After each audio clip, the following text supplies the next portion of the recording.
Birjshtrike. Outside Henry's tunnel, the main line passed through woodlands and fields. The high branches were full of birds' nests. Often, great flocks of birds circled above the railway, and sometimes you could see birds scrounging for food in the fields.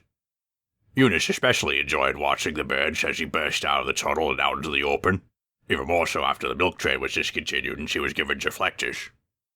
One day, as Eunice was taking a parcels train along the line, she noticed that the birds were much closer to the railway than usual. At first she was pleased. She could see the birds flying up close. But then one flew straight at her. Eunice shut her eyes. Then she felt something soft hit the side of her smoke box. "There's a bird wedged in my deflector," she cried. "Stop! Stop!" "I'm sorry, Eunice," said Charlie, "but there's nothing we can do about it." "Can't you climb onto a running plate and get it out?" Eunice implored. "There's nothing we can do," Charlie repeated. Gordon was waiting at the next station with a passenger train. He watched with interest as Eunice pulled sulkily into the station with the parcels vans. "I hate these deflectors," she huffed. "I hate these stupid, ugly, bird-catching things." She couldn't look as Sid extracted the bird from between her smoke box and deflector. "We told you there was nothing for it," he said. "It would have been no use stopping." Gordon snorted. "Fancy wanting to stop an important train just for a bird." And he puffed away with his coaches, leaving Eunice to sheathe. The next morning, Gordon was back on the express. He charged out of the big station, rushed through Henry's tunnel, and was out into the open. A great feathery cloud greeted him as he sped through the countryside. There were birds everywhere. Gordon puffed harder and gathered speed. He whistled loudly as he approached a level crossing. There were lots of birds perched on the crossing gates. Startled by Gordon's whistle, they took to the air in a thick black cloud.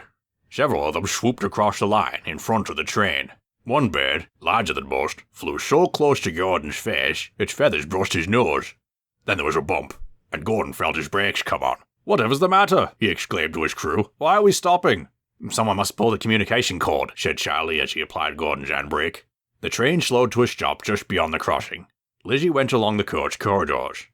But no one claimed to have pulled the cord. No one had seen anyone pull the cord either. "One of the vacuum pipes must have sprung a leak," Lizzie suggested to Charlie and Sid.